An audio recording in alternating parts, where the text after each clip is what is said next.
এটা হাদিস বাদ দিয়ে কেবল কোরআন কি যথেষ্ট, এটার দ্বিতীয় ভিডিও এবং শেষ ভিডিও। তো ইসলাম মূলত দুই প্রকার, একটা হলো সুন্নি ইসলাম, একটা হলো শিয়া ইসলাম।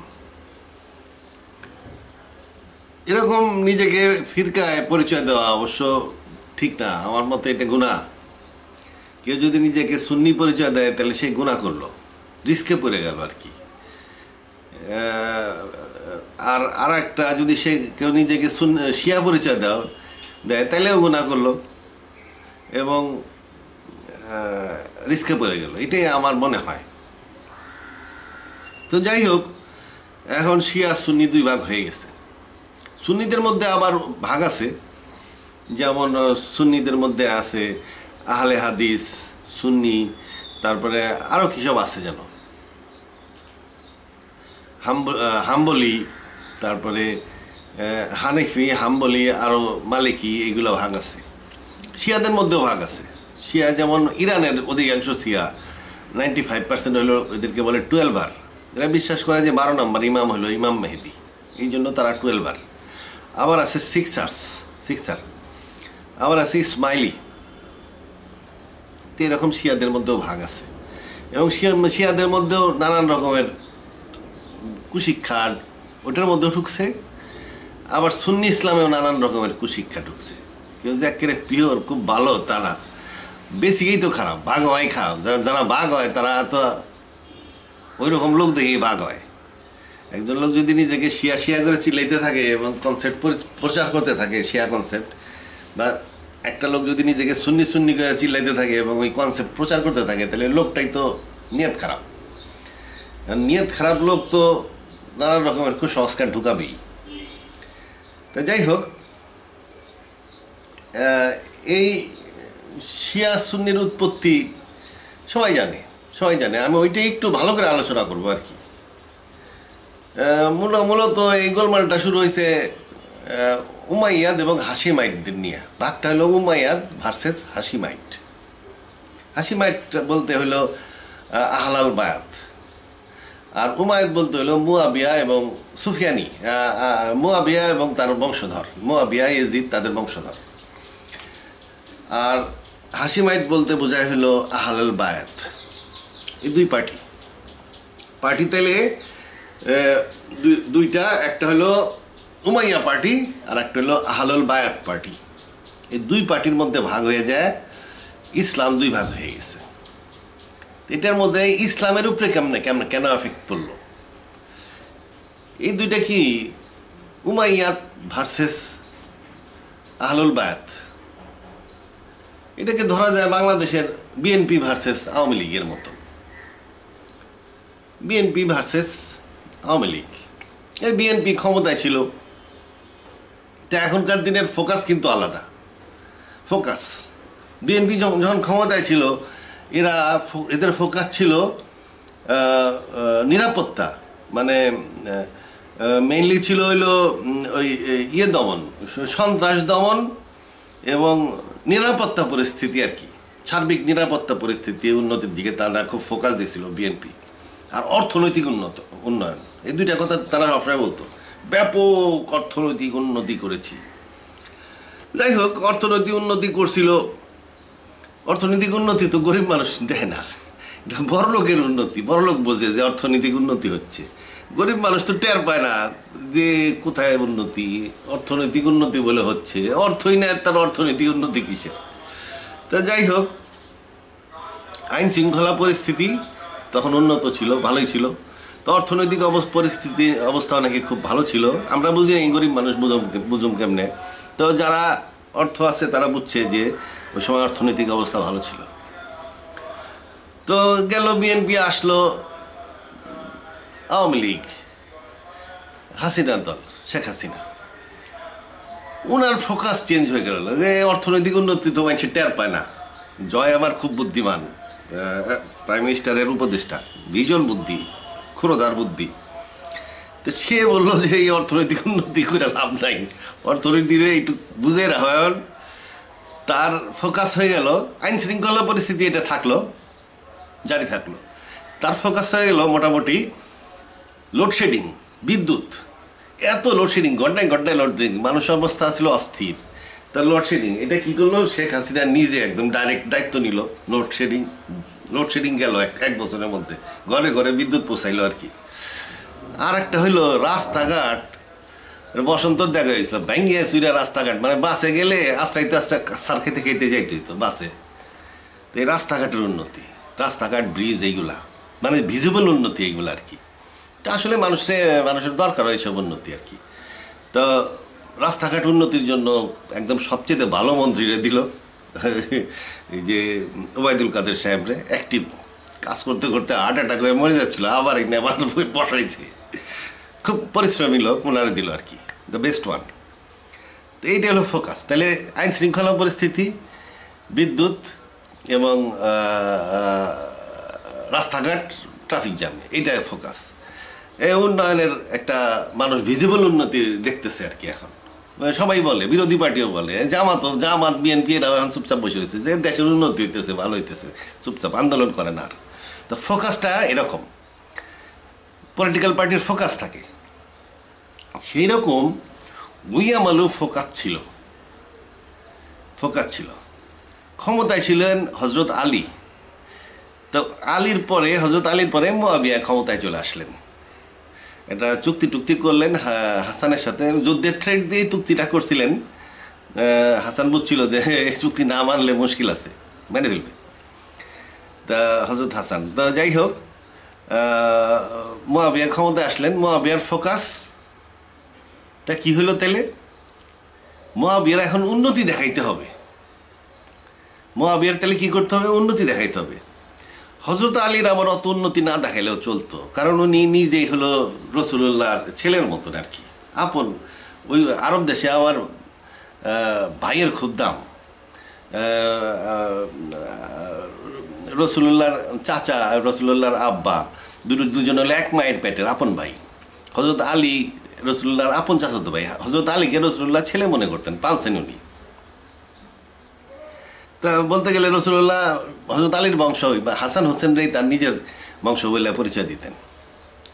তা যাই হোক, তো ওনারা হজরত মোহাম্মদ সাল্লাহ ইসলামের বংশধর, ওনাদের অত ফোকাস না দেখাইলেও চলতো, কারণ ওনারা বিশাল একটা কাজ করছে অলরেডি, ইসলামকে প্রতিষ্ঠিত করছেন এবং তার বংশধর। আহলাল বায়াত, কোরআন শরীফে বলা আছে যে আহলাল বায়াতকে ভালোবাসতে হবে।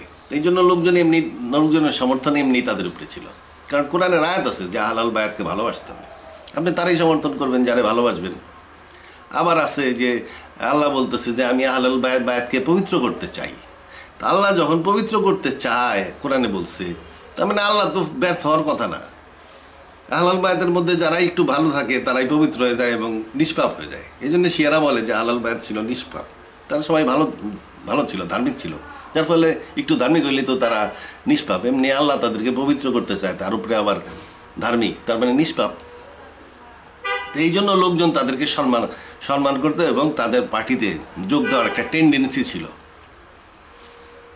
তাহলে ধার্মিক লোক সব কোন দিকে যাওয়ার টেন্ডেন্সি ছিল? আহলাল বায়াতের দিকে যাওয়ার টেন্ডেন্সি ছিল। আচ্ছা, মুয়াবিয়া কি করবে? মুয়াবিয়ার তো ক্ষমতায় থাকতে হবে। কারণ ক্ষমতায় থাকতে হলে ওই আমলের ফোকাস কিন্তু অর্থনীতি ছিল না। তখনকার দিনে অর্থনীতি মানুষ বুঝতোই না মনে হয়। অর্থনীতি বা আর রাস্তাঘাটের উন্নতি, এখন যেমন রাস্তাঘাটের উন্নতি একটা ফোকাস, যাতায়াত ব্যবস্থা, বিদ্যুৎ, এইগুলা। তখন বিদ্যুৎ ছিল না, তখন যাতায়াত ব্যবস্থা বলেও কিছু ছিল না। রাস্তাঘাট ছিল, কিন্তু রাস্তাঘাট উঁচা নিচা হইলেও ঘোড়ায় যাতায়াতে কিছু অসুবিধা হয় না। উঠে যাতায়াতে কী যায় আসে? রাস্তাঘাট উঁচা নিচা হলে কী হয়েছে? রাস্তাঘাটও এরকম। তখনকার দিনের ফোকাস ছিল, মূল ফোকাসটা ছিল আইন শৃঙ্খলার উপরে। তা আইন শৃঙ্খলা তখন, এখন যেমন সারা দেশে কানেক্টেড, টেলিফোন দ্বারা কানেক্টেড, সারা দেশের সংবাদ ফট করে ঢাকায় চলে আসে। আবার টেলিফোনে অর্ডার দিলে ওইখানে যে পুলিশ আসছে অ্যাকশন নিয়ে নিচ্ছে, নিমিষে অর্ডার ইনফরমেশন আসতেছে যে কী হইলো, নিমিষের ডিসিশন যাচ্ছে, নিমিষে অ্যাকশন হয়ে যাচ্ছে। অতএব পরিমিত সাজা দিলেই হয়, বেশি শক্ত হওয়ার দরকার নাই। কেস টু কেস একটু করে সাজা দিতেছে, সবাই মোটামুটি একটু ভালো আছে। কিন্তু তখনকার দিনে একটা জায়গায় গোলমাল হইলে খবর আসতেও দেরি লাগতো, তারপরে আর্মি পাঠাইতেও দেরি লাগতো, এবং ওরা যখন আর্মি তখন ছিল মেইনলি, যখন যাইতো তখন ব্যাপকভাবে দমন করতো, মানে ব্যাপকভাবে হত্যাকাণ্ড ঘটাই দিত আর কি ওই এলাকায়, যার ফলে ওই এলাকায় যেন আর 50-60 বছরের মধ্যে আর গোলমাল না হয়। এইভাবে শান্তি শৃঙ্খলা রক্ষার জন্য খুব শক্ত হাতে দমন করতে হইতো, এবং এই জন্য খুব শক্ত নেতাদের দাম ছিল তখন। দেখবেন যে হাদিসে বলে যে অমুক খলিফা ওই সময় বাঘে হরিণে একসাথে পানি খাইছে, মাঝে মাঝে বলে অমুক খলিফা দ্বিতীয় ওমর, ওনার সময় উনি এত রাগী ছিলেন যে বাঘে হরিণে একসাথে পানি খাইতো, প্রশংসা করতেছে। এটা কিন্তু আজকালকার দিনে আর প্রশংসা নাই, আজকালকার দিনে ওসব লোক ভোটই পাবে না। এই যে বুশ, ওবামা, এরা হলো হালকা চেহারার লোক, ভালো জলি গুড ফেলো টাইপের লোক এখন ভোট পায়। এখন তো সব অত রাগী হওয়ার দরকার নাই। ফ্রান্সের প্রেসিডেন্ট, তারপরে ট্রুডো কানাডার প্রেসিডেন্ট, উন্নত সব দেশের সব প্রেসিডেন্ট দেখবেন হালকা চেহারার সিম্পল লোক, দেখলেই বোঝা যায় সিম্পল লোক, রাস্তার লোক। তো এই ধরনের সিম্পল লোক ভোট পায়, জলি মাইন্ডেড লোকজন। কারণ এখন আর টাফ হওয়ার দরকার নাই, তখন টাফ হওয়ার দরকার ছিল। এই আইন শৃঙ্খলা পরিস্থিতি একটা ফোকাস ছিল, ইসলামিক দুনিয়ায় আর একটা ফোকাস ছিল ধর্ম, ইসলাম প্রচার, এটা একটা ফোকাস ছিল ইসলাম প্রচার। আর একটা ফোকাস ছিল রাজ্য বিস্তার। তো উমাইয়ারা রাজ্য বিস্তার করছিল, তারা মরক্কোর ওই দিকে দখল করছিল, আবার এই আফগানিস্তানের ওই সাইডটাও, ওই যে ইরানের পূর্ব অঞ্চল আর কি, খোরাসান এলাকা দখল করছিল। তারপরে রাজ্যকে সে তারা বাড়াইছিল। তো এতে তাদের কিছু প্রশংসা হয়েছে, আবার কিছু প্রশংসা মেইন জিনিস তো প্রশংসা আর কদিন থাকে, একটা কাজ করলে প্রশংসা 6 মাস থাকে, কন্টিনিউয়াস প্রশংসা থাকে যদি ইসলামের উন্নতি হয়। দেখেন উমাইয়াদের এই জন্য দেখানোর দরকার ছিল যে তারা খুব ভালো মুসলিম এবং তাদের সময় ইসলামের উন্নতি হচ্ছে, কারণ ইসলামটা ওই সময় খুব বড় রকমের ফোকাস ছিল, ইসলাম ওই সময় প্রচারিত হচ্ছিল, ইসলাম তখন নতুন, মানে ইসলামের দিকেই ফোকাসটা ছিল সবচেয়ে বেশি। এখন এই ইসলামের দিকে ফোকাসটার জন্য তাইলে দুইটা পার্টি, মুয়াবিয়া পার্টি চায় তাকে মানুষ ইসলামিক বলুক, ইসলামিক মানে প্রশংসা তার কাছে আসুক। আর আরেকটা হলো আহলাল বায়াত পার্টি, এদের অলরেডি ইসলামিক প্রশংসা আছে, কোরআনে তাদের প্রশংসা আছে, তার উপরে আবার এরা আরও প্রশংসা চায় যেন ক্ষমতায় যাওয়া যায়। বিরোধী পার্টি ছিল তারা, আর সরকার পার্টি ছিল উমায়াত পার্টি। তো উমায়াত পার্টি সরকার পার্টি আর বিরোধী পার্টি আহলাল বায়াত পার্টি, উভয়েরই টানাটানি ইসলাম নিয়ে, কে বেশি ইসলামের জন্য কাজ দেখাবে। আহলাল বায়াত একটু কম দেখাইছে, কিন্তু উমায়াতরা খুব বেশি রকম দেখানোর দরকার ছিল। ইসলাম বিরোধী শক্তি হিসাবে যদি চিহ্নিত হয়ে যেত তাহলে ওই আমলে ক্ষমতায় থাকতে পারতো না। তো এখন ইসলামকে যদি হাতের মধ্যে হাত দেওয়া হয় তাহলে কি করতে হবে? একটা কাজ হলো ইসলামের কিছু কাজ করতে হবে, ধর্ম দেখাইতে হবে যে আমরা খুব ধার্মিক। এখন যে ধার্মিক দেখাইতে গেলে কী হবে, মনে করেন আমি ধার্মিক, একটা ধার্মিক লোক কী করে, তুই কয় ওয়াক্ত নামাজ পড়স? 7 ওয়াক্ত পড়ি, বেশি ধার্মিক আর কি। 5 ওয়াক্ত তো পরে আরও 2 ওয়াক্ত বানাই নিয়েছে আর কি, সকালে কি আওয়াবিন আছে না ওই সব ওয়াক্ত। আর একজনে আরও বেশি ধার্মিক, তুই কয় ওয়াক্ত পড়স? আমি তো 8 ওয়াক্ত পারি, ওই 7 ওয়াক্ত তো পড়ি, আমার রাত্রে একটু তাহাজ্জুদ নামাজ একটু পড়তে হয়, 8 ওয়াক্ত। তো এরকম একটা ভাব দেখাইতো। তা যাই হোক, তাইলে এটা একটা যে ধার্মিক। আর কি করতে হবে, দাড়ি আর একটু বড় করে রাখতে হবে, জামা কাপড় আর একটু ইসলামী পড়তে হবে। ভিতরে কি খবর নাই, উমাইয়াদের ভিতরে রাজপ্রাসাদের ভিতরে কি হচ্ছে ওটার খবর নাই, কিন্তু বাইরে দিয়ে অন্তত ইসলামী দেখাইতে হবে। এটা ছিল একটা মুয়াবিয়াদের একটা এম।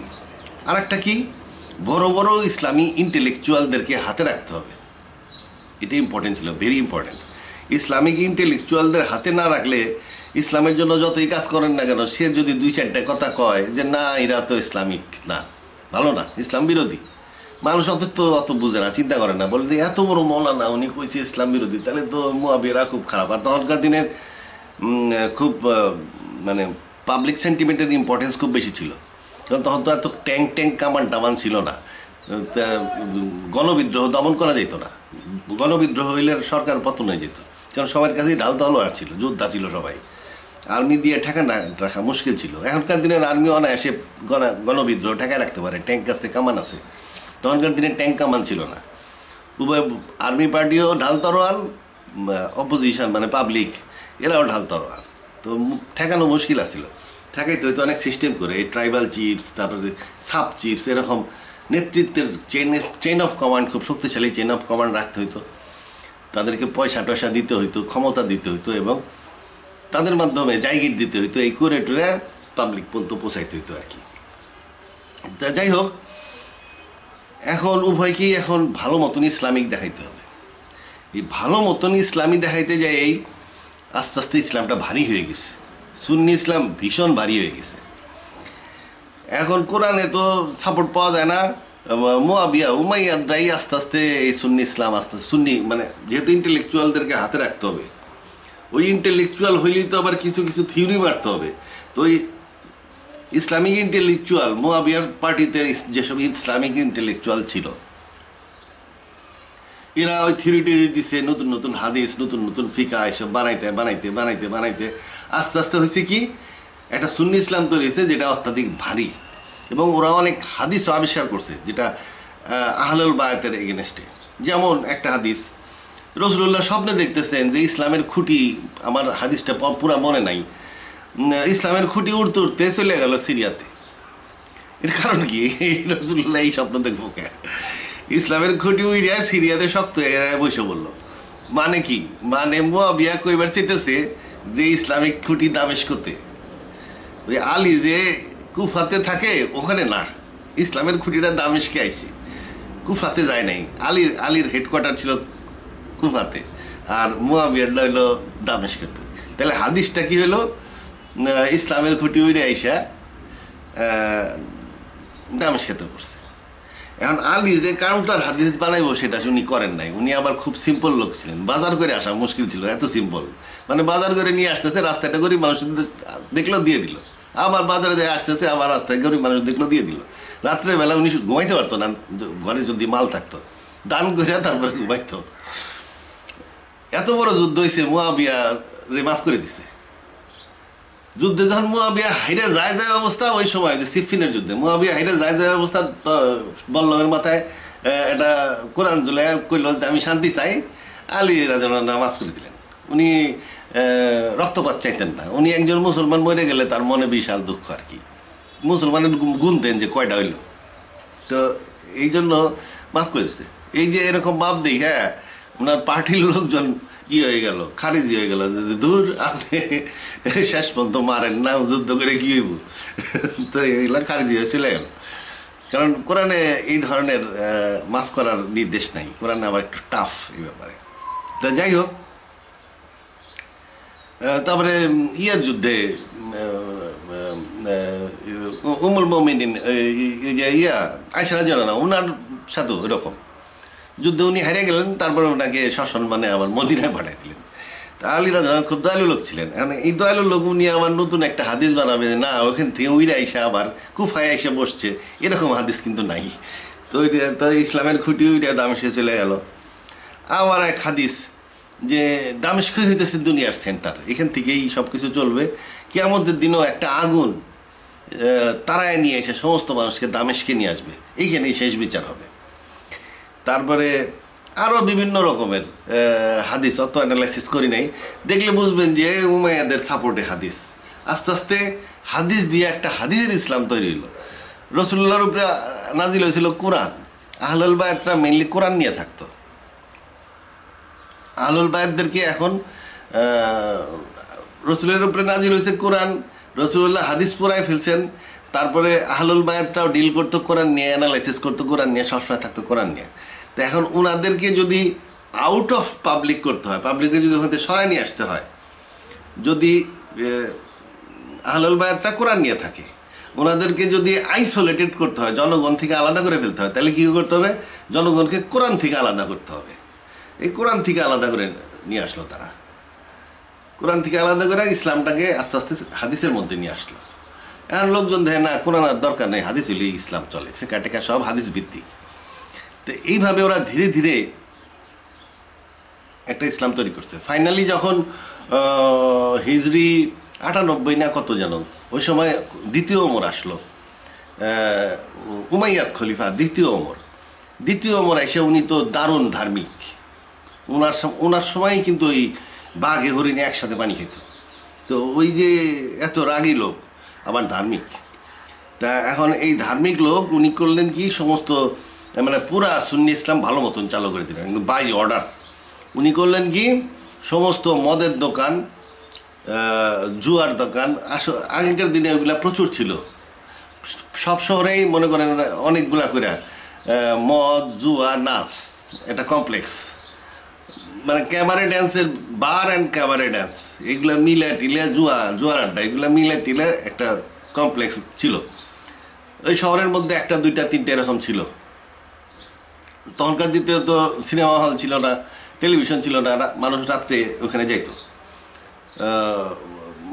মদ এবং নাচের আড্ডা বা মদ জুয়া নাচের আড্ডা এরকম শহরে ভর্তি ছিল অনেক। তা এইগুলা আমার সাহাবীরা ধ্বংস করেন নাই, কারণ কোরআনে নাই, কোরআনে যা নাই ওইটা ওনারা করেন নাই। কোরআনে ওগুলো ধ্বংস করতে বলেন নাই, ওনারাও ধ্বংস করতে করেন নাই। কোরআনে বলে নাই যে মদের দোকান বন্ধ করে দিও, এগুলো নাই। এমনকি কোরআনে এটা বন্ধ আছে যে কারো যদি 5টা বান্দি থাকে সে এগুলারে কি করে নাম প্রস্টিটিউশনেও ব্যবহার করতে পারবে। এখন 5টা বান্দি থাকলো, প্রথমে আল্লাহ নিষেধ করছে, পরে ওকে করে দিচ্ছে ওকে। যদি 5-6টা বান্দি থাকে, সে যদি কেউ প্রস্টিটিউশন চালায় তাহলে ওদের দিয়ে প্রস্টিটিউশন চালানো যাবে। তাহলে যেসব প্রস্টিটিউশন বৈধ করে দিছে, তারপরে তাহলে যেসব লোক আসবে ওদের কাছে তারাও বৈধ।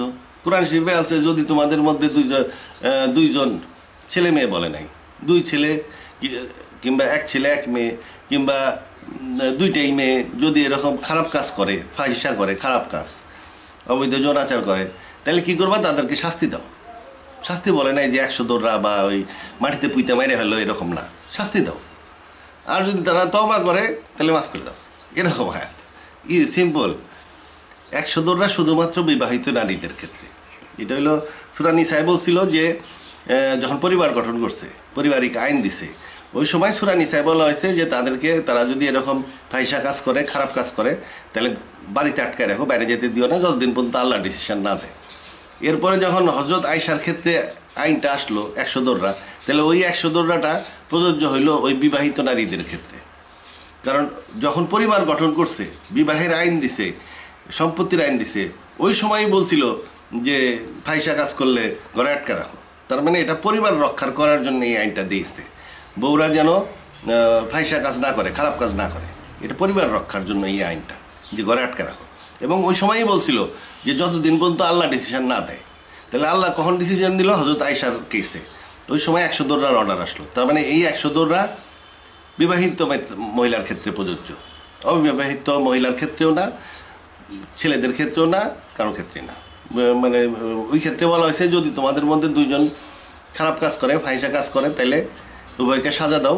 এই সাজা কী দিবে? এই বাপ মাই দিবে আর কি, বাপ মাই সাজা দিবে, কিংবা সামাজিক নেতা এরা সাজা দিবে। আর যদি তারা তওবা করে তাহলে মাফ করে দাও, এরকম। ইসলাম একদম ইজি ধর্ম। তো যাই হোক, এখানে যখন নাকি এরকম ইজি ছিল, সমাজটা ইজি ছিল, এখানে ওই যখন দ্বিতীয় ওমর আসলো, উনি সমস্ত এই বার, ক্যাসিনো মানে জুয়ার আড্ডা, নাচের আড্ডা, এগুলো সব পুরা ইসলামিক সাম্রাজ্য থেকে ধ্বংস করে দিলেন। এগুলো সব ভেঙে চুরে শেষ করে ফেললেন, যেগুলো আর চলবে না।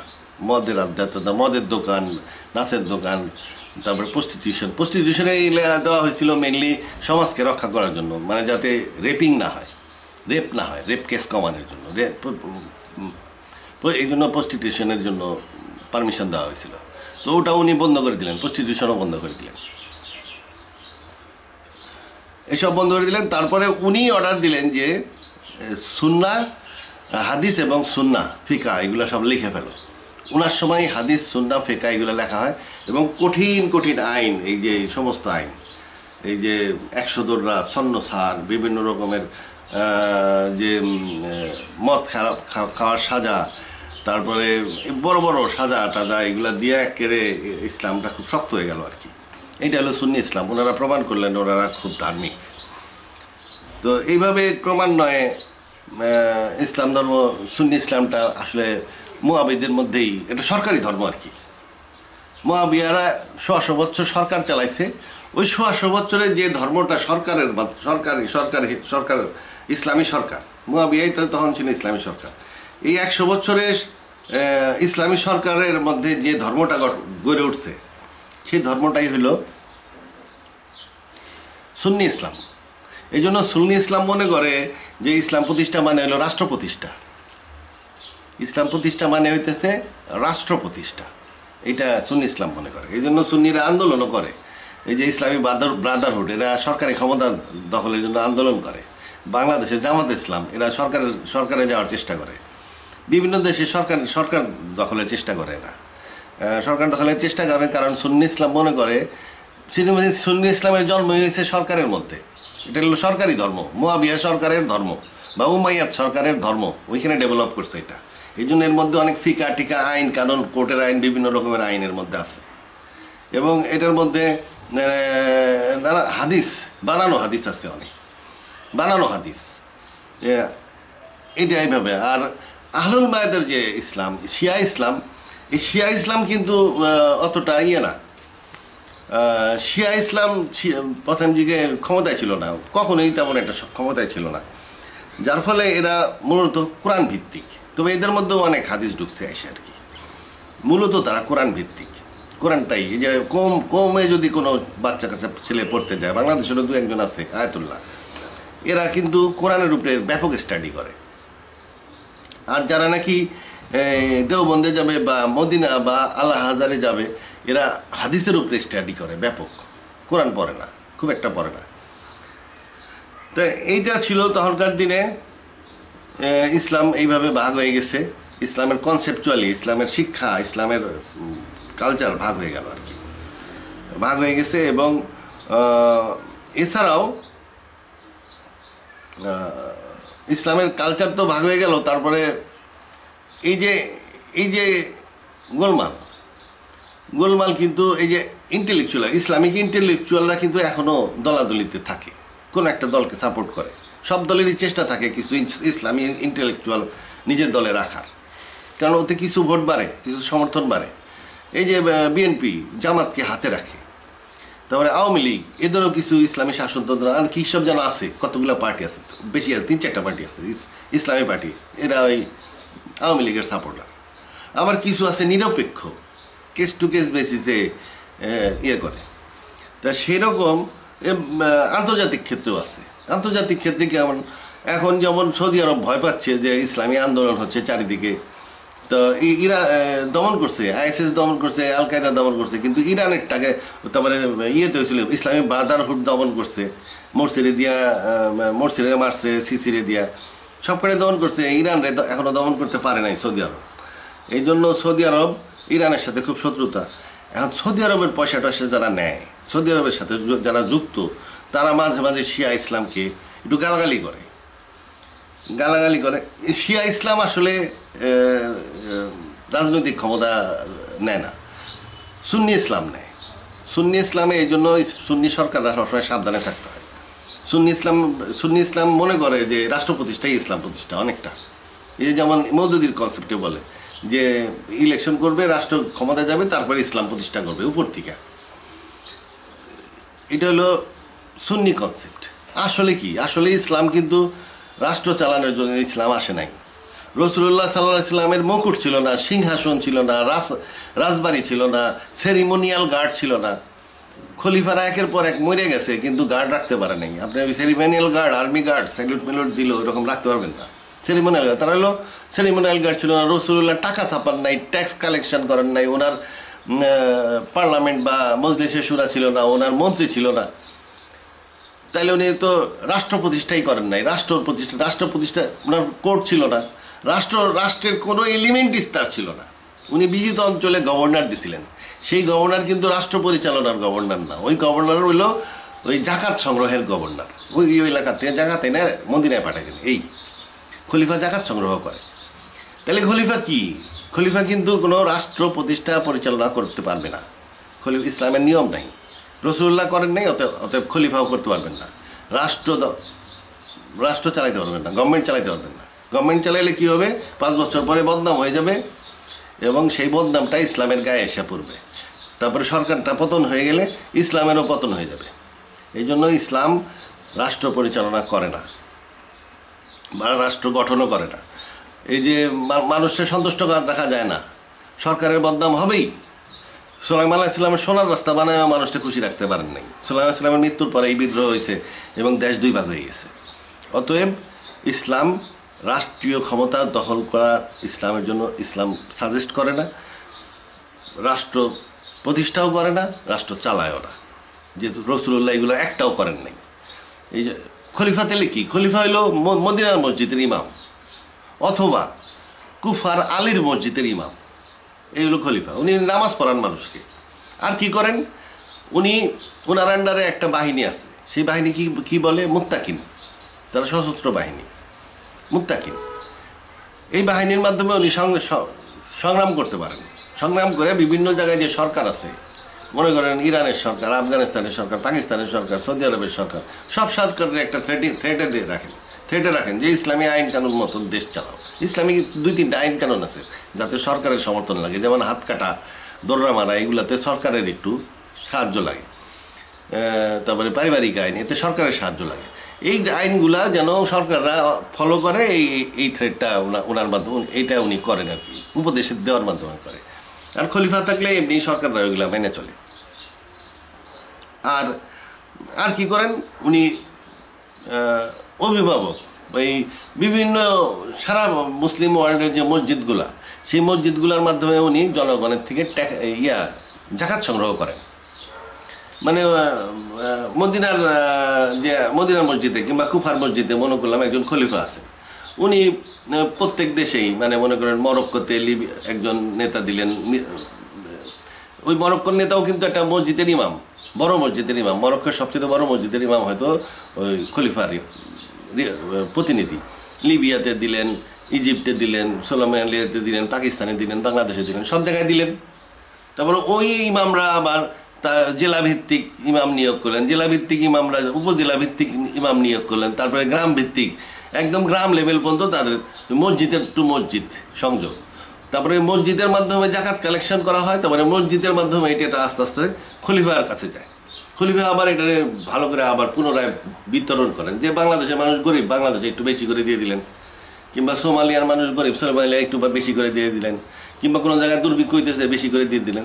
এভাবে আবার জাকাতটা জনগণের কাছে ফেরত যায়, আবার মসজিদের মাধ্যমেই কিন্তু যাবে, মসজিদের মাধ্যমে ফেরত যাবে এবং মসজিদের মাধ্যমে এটা পুনরায় বিতরণ হবে। এই জাকাতটা হলো ইসলামের অর্থনৈতিক ক্ষমতা, এটা কালেকশন হবে মসজিদের মাধ্যমে, খরচ হবে মসজিদের মাধ্যমে, এবং এটার নিয়ন্ত্রণটা হলো খলিফার হাতে। খলিফার হাতে 2টা জিনিস, একটা হলো মুত্তাকিনদের নিয়ন্ত্রণ এবং আর একটা মুত্তাকিনদের নিয়ন্ত্রণ, আর একটা হলো জাকাতের নিয়ন্ত্রণ। এই নিয়ন্ত্রণ উনি মসজিদের মাধ্যমে প্রতিষ্ঠা করেন। উনি একজন অভিভাবক। এই যে ইরানের যেমন এক্সাম্পল দেওয়া যায়, এই যে খামেনি, উনি কিন্তু কোনো সরকার টরকার চালান না, উনি ইরানের অভিভাবক। সরকার চালায়, ইরানের সরকার চালায়, ইরানের নির্বাচিত সরকার আছে, এরা সরকার চালায়, খোমেনি চালায় না। যেমন খোমেনিরা কেউ যদি মাইনে চলে, যেমন ইরাক খোমেনিরা মাইনে চলে, ইরাকের সরকার, তার মানে সে তার বায়াত নিয়ে নিছে আর কি, হাতে হাতে ফরমালি না নিলেও সে তার অনিগত্য স্বীকার করছে। তারপরে সিরিয়ার আসাদ খোমেনিরা মাইনে চলে, তার মানে সে খোমেনির নেতৃত্বে চলে আসছে, সে ইসলামী ইমামতি মেনে নিচ্ছে আর কি, হাতে হাতে বায়াত না নিলেও উনি হয়েছে। যেমন তারপরে লিবিয়ার পার্টি, তা এইগুলা খোমেনিকে যেই অনুগত্য স্বীকার করবে সেই ইসলামিক সিস্টেমে চলে আসবে আর কি। এরকম এটা শিয়াদের মধ্যে আছে, শিয়াদের সিস্টেম ভালো। ইমাম খোমেনি খুবই জ্ঞানী লোক ছিলেন, উনি এটা করে গেছেন। তা যাই হোক, এটা তাহলে মোটামুটি আমরা কি আলোচনা করলাম যে ইসলাম 2 প্রকার, সুন্নি ইসলাম, শিয়া ইসলাম, 2টাই খারাপ, কারণ এরকম ফিরকা করা নিষেধ।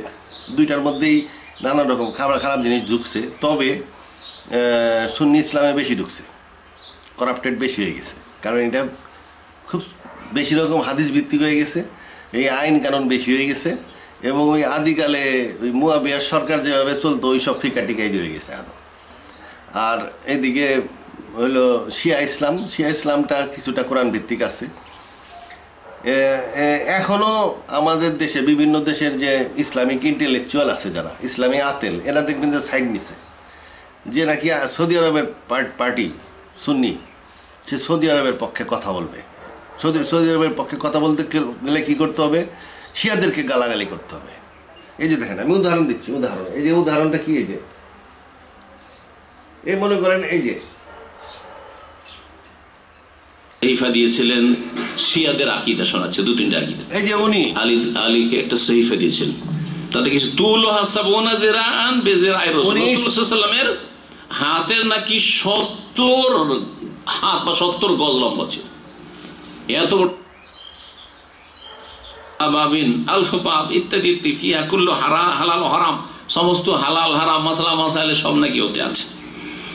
এইরকমই তাদের আরেকটি ভ্রান্ত আকীদা যে মিন এতাই আলী আল জাফর, আলী রাদিয়াল্লাহু তাআলা আল জাফর দেওয়া হয়েছে, আদম আলাইহিস সালামের জ্ঞান দেওয়া হয়েছে, মারিফা আদম আলাইহিস সালামের জ্ঞান, ইলমুল আউয়ালিন ওয়াল আখিরিন, যত শুরু থেকে শেষ পর্যন্ত মানুষ মুসলিম না মুশরিক, যে মুশরিক। আমি নিজের কানে শুনেছি, যখন ভারী জিনিস উঠায় তখন ইয়া আলী, নাকি আলী বললে উঠাইতে পারবে, ইয়া আল্লাহ। এই যে উনি শিয়াদের একটু সমালোচনা করতেছেন কেন? কারণ উনি সৌদি আরবে থাকেন, মদিনায় থাকেন এবং ওখানের সাথে যুক্ত। কারণ উনি চেষ্টা করতেছেন একটু শিয়াদের নামে বদনাম করে, উনি চেষ্টা করতেছেন যে সৌদি সরকারের খুশি করার। যে এখন দেখেন না, প্রত্যেক দিন খালি সৌদি আরব আর ইরানের মধ্যে গোলমাল লেগে রয়েছে। তো এখন উনি সৌদি সরকারকে খুশি করতেছেন আর কি, এই কথা বলে। তো এতে কি হইলো, উনি সৌদি সরকারকে খুশি করতেছেন, তাতে প্রবলেম নাই। প্রবলেমটা হইল আমাদের মধ্যে। এনার সামনে যে লোকগুলা বসে আছে, শ্রমিক গেছে ওখানে লেবার হয়ে গেছে, এই যে ইটের মিস্ত্রি, রাজমিস্ত্রি টাস্ত্রি, এইগুলা। তো এরা শুনতেছে, শুই না, কিন্তু তারা মনে করতেছে ইসলাম, শিয়া ইসলাম খারাপ, সুন্নি ইসলাম ভালো, নানান রকমের কথা মনে করতেছে। মানে এরা এদেরকে মানে মিসগাইড করা হচ্ছে আর কি। আমি বলি না যে শিয়া সুন্নি ভালো না, ওনার এই বক্তৃতায় ওনার হয়তো ফায়দা হইতেছে, যে তার একটু চাকরি শক্ত হইতেছে, কিন্তু ওই লোকগুলা মিসগাইড হইতেছে এবং ধর্ম সম্বন্ধে তাদের ভুল ধারণা তৈরি হইতেছে। ওরা মনে করতেছে শিয়া খারাপ, সুন্নি ভালো। আসলে কি, আসলে দুইটি খারাপ। শিয়া সুন্নি হওয়া যাবে না, শুধু মুসলিম হইলে ভালো। নো শিয়া নো সুন্নি, অনলি মুসলিম। এর হলো 1 নম্বর দল। রাসূলুল্লাহ বলছেন মুসলমান হও, তা মুসলমান হয়েছি, আর কিছু হওয়া যাবে না। কিন্তু উনি বলতেছেন সুন্নি ভালো, শিয়া খারাপ। আচ্ছা, তাহলে কি হলো? সে মনে করতেছে আমি সুন্নি হয়েছি, আমি ভালো হয়েছি। তাহলে মানে কিছু লোককে সে ভালো মতন সুন্নি বানাচ্ছে। ভালো মতন সুন্নি হইলে ভালো মতন যার যোগে যেতে হবে, ভালো মতন শিয়া হইলেও ভালো মতন যোগে যেতে হবে। এই জন্য শিয়া সুন্নি হওয়া যাবে না। এরকম আরও আছে। এই যে উনারও যে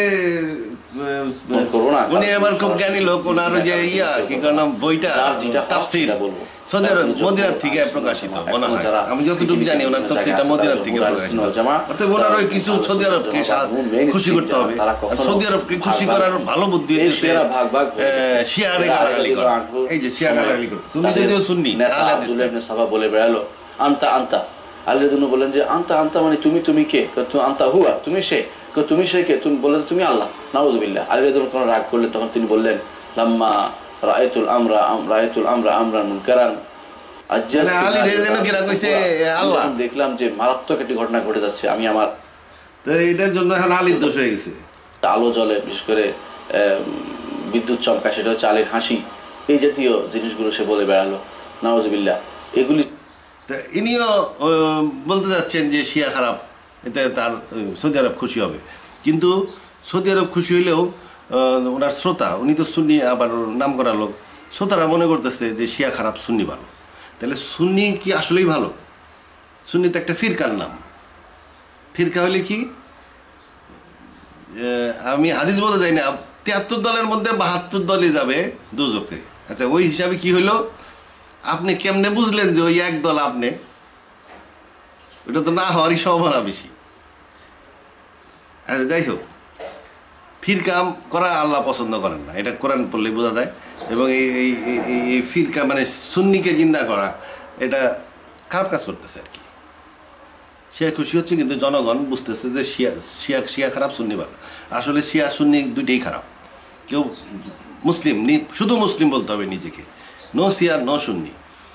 যে মসজিদে যাবেন সেই মসজিদের ইমাম যেভাবে নামাজ পড়ায় সেইভাবে নামাজ পড়তে হবে।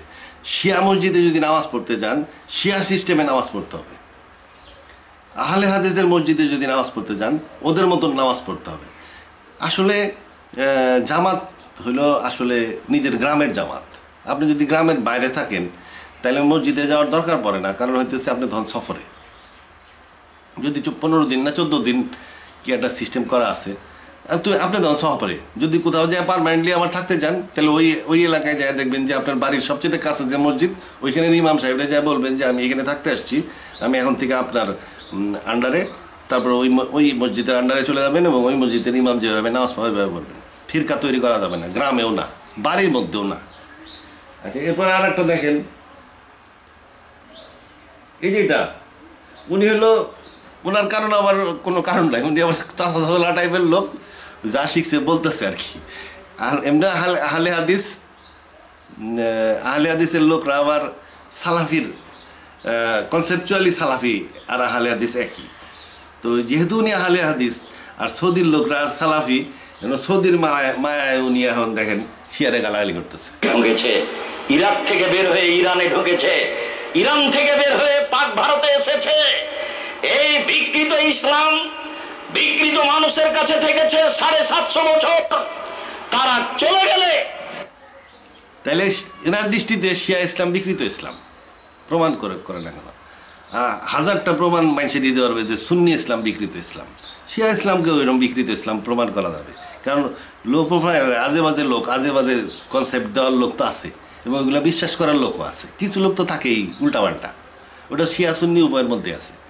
ওইগুলো ধরে নিয়ে এসে এখন পুরা শিয়ারে বিকৃত ইসলাম বলে তো হবে না। এই শিয়ারে ইন্টেলেকচুয়াল এবং বড় বড় বই, যেগুলো ফর্মাল জিনিসপত্র, ফর্মাল শিয়া ইসলাম দেখতে হবে, ওর মধ্যে বিকৃতি নাই খুব একটা, বরং শিয়া ইসলামে বিকৃতি বেশি। আচ্ছা, এটার কারণ কি? এটার কারণটা কিন্তু আপনি এর বক্তৃতা পাবেন, এর বক্তৃতায়। এই যে শিয়া ইসলাম, সুন্নি ইসলামের যে হাদিস, মুয়াবিয়া উমাইয়াদরা হাদিস তৈরি করছে, এটা এই যে বক্তৃতাতে পাবেন। আমি এই বক্তৃতাতে আপনার শোনাচ্ছি। মুয়াবিয়ারা ফাউল হাদিস, ওই যে দেখলেন না রাসূলুল্লাহ স্বপ্ন দেখলেন ইসলামের খুঁটি উড়িয়ে যায় দামেশকে যায় পড়লো, মানে দামেশকের সরকার ভালো সরকার, কুফার সরকার খারাপ, এইটা হলো বুঝাই দিতে রাসূলুল্লাহ স্বপ্নে দিয়ে গেছে যে ইসলামের খুঁটি দামেশকে। এই ধরনের হাদিস তারা প্রচুর বানাইছে, আরও অনেক আছে, বানায় ইসলামকে বিকৃত করছে। এই হাদিস বানানো পার্টির বুঝতে পারবেন যে কোত্থেকে এগুলো আসছে। এই যে আমি আপনার ওর কথাটা শোনাচ্ছি, সেটা কি সাহিফায়ে হাম্মাম বিন মুনাব্বিহ, আবু হুরায়রা রাদিয়াল্লাহু তাআলা আনহুর ছাত্র হাম্মাম বিন মুনাব্বিহ, হাম্মাম বিন মুনাব্বিহের ছাত্র মা'মার বিন রাশিদ, মা'মার বিন রাশিদের ছাত্র হচ্ছে আব্দুর রাজ্জাক বিন হাম্মাম আস-সানআনী, তার ছাত্র হচ্ছে আহমদ বিন হাম্বল, তার ছাত্র হচ্ছে ইমাম বুখারী। তো আবু হুরায়রা রাদিয়াল্লাহু তাআলা আনহুর সকল হাদিস, যত হাদিস হাম্মাম বিন মুনাব্বিহ নিজে একটা বই লিখেছেন, সেই বইয়ের নাম দিয়েছেন সাহিফায়ে হাম্মাম বিন মুনাব্বিহ। সেই বইটা তিনি তার ছাত্র মা'মার বিন রাশিদকে পড়িয়েছেন। মা'মার বিন রাশিদ সেই বইটা তার ছাত্র মুসান্নাফ আব্দুর রাজ্জাকের লেখক আব্দুর রাজ্জাক বিন হাম্মাম আস-সানআনীকে পড়িয়েছেন।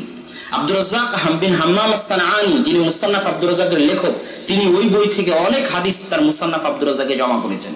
ঠিক তেমনি মুসান্নাফ আব্দুর রাজ্জাকের যিনি লেখক, তার ছাত্র আহমদ বিন হাম্বল, যিনি মুসনাদে আহমদেও ওই বই থেকে সাহিফায়ে হাম্মাম বিন মুনাব্বিহ থেকে অনেক হাদিস তার মুসনাদে আহমদে জমা করেছে।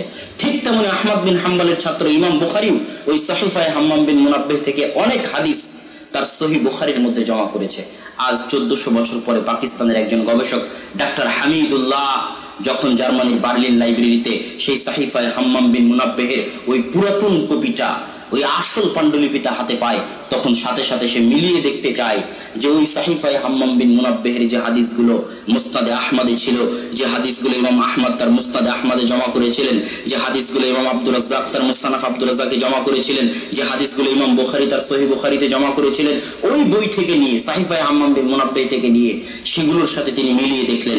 আজকের যে পাণ্ডুলিপি তিনি পেলেন, বহু আগের পুরাতন পাণ্ডুলিপি, সেই পাণ্ডুলিপিকে সামনে রেখে এই বইয়ের যে হাদিসগুলো মুসনাদে আহমদে আছে, সহিহ বুখারীতে আছে, মুসান্নাফ আব্দুর রাজ্জাকে আছে, সেগুলোর সাথে মিলিয়ে দেখলেন যে একটা অক্ষরেরও পরিবর্তন নাই। এই সাহিফায়ে হাম্মাম বিন মুনাব্বিহ আজ প্রকাশিত, যেটা আবু হুরায়রার ছাত্র হাম্মাম বিন মুনাব্বিহ লিখেছিল, এই সাহিফায়ে হাম্মাম বিন মুনাব্বিহ হাদিস যে সংরক্ষিত তার সবচেয়ে জ্বলন্ত উদাহরণ। এই জন্য ইমাম সুফিয়ান সাউরি রাহিমাহুল্লাহ বলেছেন যে আল্লাহ সুবহানাহু ওয়া তাআলা কোনো কাজে মৃত্যুকে ছাড়েননি যার চেহারা আল্লাহ মুহাদ্দিসদের নিকটে প্রকাশ করে দেননি। যেমন আসমানের ওহীর রক্ষক ছিল ফেরেশতারা, ইমাম সুফিয়ান সাউরি বলতেছেন মালায়েকাতু হুরাসুস সামা, আসমানের ওহীর রক্ষক হচ্ছে ফেরেশতারা।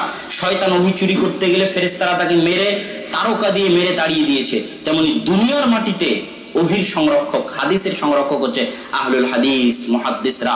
কোনো মিথ্যুক তাদের কাছ থেকে গোপন থাকেনি, তারা হাদিসকে পরিপূর্ণভাবে সংরক্ষণ করে গেছেন এবং আল্লাহর ওয়াদা বাস্তবায়ন করেছেন। ইন্না নাহনু নাযালনা যিকরা ওয়া ইন্না লাহু লাহাফিজুন, আমরা কোরআন অবতীর্ণ করেছি, হাদিস অবতীর্ণ করেছি এবং সেটাকে আমরাই সংরক্ষণ করব। অতএব সংক্ষিপ্ত আলোচনায় আমরা বলতে চাইলাম যে রাসূল সাল্লাল্লাহু আলাইহি ওয়াসাল্লামের হাদিস অস্বীকার যারা করতে চায় তাদের প্রাথমিক যুক্তিগুলোর জবাব দিলাম। আল্লাহ সুবহানাহু ওয়া তাআলা আমাদের সুমতি দান করুক। আচ্ছা, এতে কি বোঝা যাচ্ছে? হাম্মাম বিন মুনাব্বিহ ছিলেন আবু হুরায়রা রাদিয়াল্লাহু আনহুর ছাত্র, তার মানে উনি ওই সময় জীবিত ছিলেন, মানে তাবি আর কি, তাবিঈদের সময় জীবিত ছিলেন। উনি একজন সাহাবীর ছাত্র হওয়া মানে বিরাট ব্যাপার। ওই সময় তো ইসলাম একদম ফুল পাওয়ারে। তাহলে হাম্মাম বিন মুনাব্বিহর আমলটা ছিল ওই মুয়াবিয়ার আমলের সময়। মুয়াবিয়া ইয়াজিদ এরা জীবিত ছিল তখন, হাম্মাম বিন মুনাব্বিহ দেখছে মনে হয়, কারণ ওই সময়ই আবু হুরায়রা রাদিয়াল্লাহু আনহু উনি শেষ জীবনে দামেস্কে থাকতেন এবং মুয়াবিয়া ওনাকে আশ্রয় দিছিলেন এবং উনি দামেস্কের রাজবাড়িতেই থাকতেন। তাহলে যেহেতু তার ছাত্র, তার মানে ওই ছাত্র ছিল ওই দামেস্কের লোক। হাম্মাম বিন মুনাব্বিহ নিশ্চয়ই দামেস্কের লোক ছিল। এবং দামেস্কে কারা ছিল? দামেস্কে মুয়াবিয়ার সাপোর্টার যারা ছিল, মুয়াবিয়াকে যারা সার্বিক সাহায্য দিছে, রাজদরবারে যারা ছিল, বড় বড় অফিসিয়াল যারা ছিল, এরা কারা ছিল? মুয়াবিয়া খ্রিস্টান মেয়েকে বিয়ে করছিলেন, যার ফলে খ্রিস্টান ট্রাইব, খ্রিস্টান গোত্র, তার বনু কল্প খুব পাওয়ারফুল একটা গোত্র, তার মেইন শক্তির আধার ছিল, পাওয়ার হাউস ছিল তাদের সাপোর্টেই মুয়াবিয়া ভালো মতন টিকে গেছেন। তাছাড়াও যারা নাকি রোম সম্রাটের আন্ডারে আর্মির চাকরি করতো বা রোম সম্রাটের সরকারের আন্ডারে চাকরি করতো, এরাও মুয়াবিয়াকে সমর্থন করছে। এছাড়াও যারা মদিনায় থেকে যেসব ইহুদিদেরকে খেদাই দেওয়া হয়েছিল তাদের অনেকে দামেস্কে যায় আশ্রয় নিয়েছিল। তাছাড়াও জেরুজালেমে অনেক ইহুদি ছিল, তারাও আসছিল সাহায্য করতে। তাহলে ইহুদি খ্রিস্টানদের ব্যাপক সাহায্য ছিল তার। মুয়াবিয়ার আবার মুসলিমের সাহায্য কম ছিল। মুয়াবিয়ার দু একজন সাহাবী ছিল মুয়াবিয়ার সাপোর্টে, তারা মুয়াবিয়ার পার্সোনাল দোস্ত বন্ধু। মক্কায় ছিল যখন উনি, তো ওনারা দোস্ত বন্ধু ছিল, এই হিসাবে ওই সাহাবীরা তার সাথে গেছে।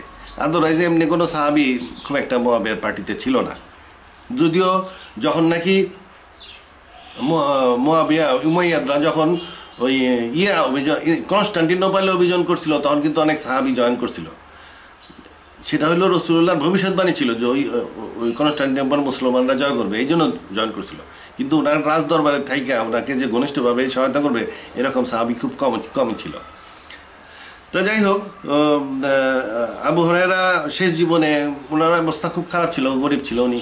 শেষ জীবনে উনি দামেস্কে ছিলেন এবং তাকে রাখছিল ওই মুয়াবিয়া, এবং তার ছাত্র হলো হাম্মাম বিন মুনাব্বিহ। তাহলে হাম্মাম বিন মুনাব্বিহ তখন থেকেই হাদিস লিখতেছে আর কি, তখন থেকে হাদিস লিখতেছে। তাইলে উনি হাদিস লিখতেছে কখন? যখন সাহাবা জীবিত, তাবিঈনদের যুগে। কিন্তু আমরা জানি তাবিঈনদের যুগে বা সাহাবীদের যুগে বা তাবিঈনদের যুগে হাদিস লেখা সম্ভব ছিল না। রাসূলুল্লাহ নিষেধ করছিলেন। তারপরে প্রায় রাসূলুল্লাহর পরে প্রায় ৮০-৯০ বছর পর্যন্ত, মানে হিজরি ১০০ সাল পর্যন্ত 100 হিজরি পর্যন্ত হাদিস লেখা অসম্ভব ছিল। হাদিস লেখলে সাজা হতো মানুষের, তা ওই হাদিস মানুষের নিয়ে পোড়ায় ফেলতো, এবং যে লিখতো তার সাজা হতো, তাকে সমাজ থেকে আলাদা হয়ে যেতে হতো। গোপনে হাদিস সংগ্রহ করছে অনেকে। তাহলে হাম্মাম বিন মুনাব্বে ওই সময় হাদিস কালেকশন করছেন, তাবিঈনদের যুগে হাদিস কালেকশন করছেন, এবং তার অবস্থান সম্ভবত ওই রাজপরিবার মধ্যে ছিল। মানে মুয়াবিয়ার বা উমাইয়াদরা ভিতরে ভিতরে হাদিস সংগ্রহ করতেছিল, হাদিস তৈরি করতেছিল, এবং ফলস হাদিস ছড়াচ্ছিল তাদের সাপোর্টে। পরে এইটা 100 বছর পরে, মানে 98 হিজরিতে খলিফা দ্বিতীয় ওমরের সময় এটাকে প্রজ্ঞাপন জারি করে দেওয়া হলো যে না, এটা বই প্রকাশ করা হবে, স্কুল কলেজে পড়ানো হবে। তারপরে ফিকা লিখতে বললেন, হাদিস লিখতে বললেন, এগুলো বৈধ করে দিলেন। পাবলিকের মধ্যে এটা ছড়ায় পড়লো। তারপরেও যখন আব্বাসিদরা আসছিল তখন আবার ওরা দমন করার চেষ্টা করছে। এই যে আব্বাসি খলিফা আবু হানিফারে আটকা রাখছিল, কারণ কি? গল্প বলে যে তারে সরকার খলিফা হইতে বলছিল, সে খলিফা হয় নাই, কি তারে বিচারক হইতে বলছিল, সে বিচারক হয় না। এগুলো গল্প। ওনারা আসলে আব্বাসিদরা ওই প্রথম যুগের আব্বাসিদরাও হাদিস পছন্দ করেন না। পরের যুগের আব্বাসিদরা দেখলো যে হাদিসে অনেক উপকার, রাষ্ট্র চালানো হতে সুবিধা হয়, এটা কিছু বানাই দিয়ে বলে দিলেই হলো। তাইলে তখন আবার আব্বাসাইডটাও হাদিস ভিত্তিক হয়ে গেছিল। প্রথম যুগের আব্বাসাইড যারা ছিল রুলার, এরাও হাদিস পছন্দ করতো না, কারণ এটা তো রাসূলুল্লাহর 5th-6th জেনারেশন লোক ছিল। এরা জানতো যে হাদিস লেখা নিষেধ। এই জন্যই আবু হানিফারে ওরা আটকা রাখছিল, এবং প্রকাশ্যে ডেইলি 5 বেত করে মনে হয় মারত। তো যাই হোক, ভিতরে ভিতরে উমাইয়াদরা হাদিসের কাজ চর্চা করছে, এবং এটা ফাইনালি প্রকাশ্যে অর্ডার দিয়ে দিতে হইল খলিফা দ্বিতীয় ওমরের সময়। এবং এর মাস্টার ম্যান, মেইন ম্যান মনে হয় সেন্টারে ছিল এই মুনাব্বে। এই মুনাব্বে, হাম্মাম বিন মুনাব্বে যে হাদিস লিখছিল, এই হাদিসগুলাই পরে এই যে দেখেন হাম্বলির কাছেও গেছে, বুখারীর কাছেও গেছে, হানাফির কাছেও গেছে। মানে মূল উৎস হইল সে।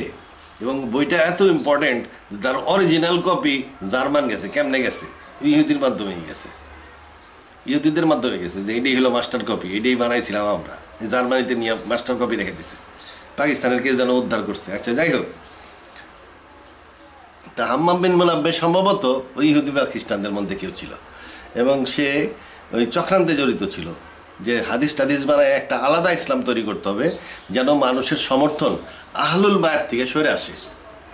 আহলুল বায়াতরা যেন আইসোলেটেড হয়ে যায়, ওদের ইসলাম যেন আর মানুষের সাপোর্ট না থাকে, ওরা যেন ফাঁকে পড়ে যায়। এই আহলুল বায়াতদেরকে ফাঁকে ফেলাই দেওয়ার জন্য, মানে পাবলিক সাপোর্ট নাই, কিছুই নাই, লোকজন নাই, সমর্থন নাই, কেউ আসতেছে না, ওদের ইসলামকে আর ইসলামই মনে করতেছে না। এইটা করার জন্য এই সুন্নাহ ইসলাম তৈরি করছে, এবং তার মেইন ম্যান হচ্ছে এই যে হাম্মাম বিন মুনাব্বে, যে নাকি হাদিসের বই আদিকালে শুরু করছে লেখা।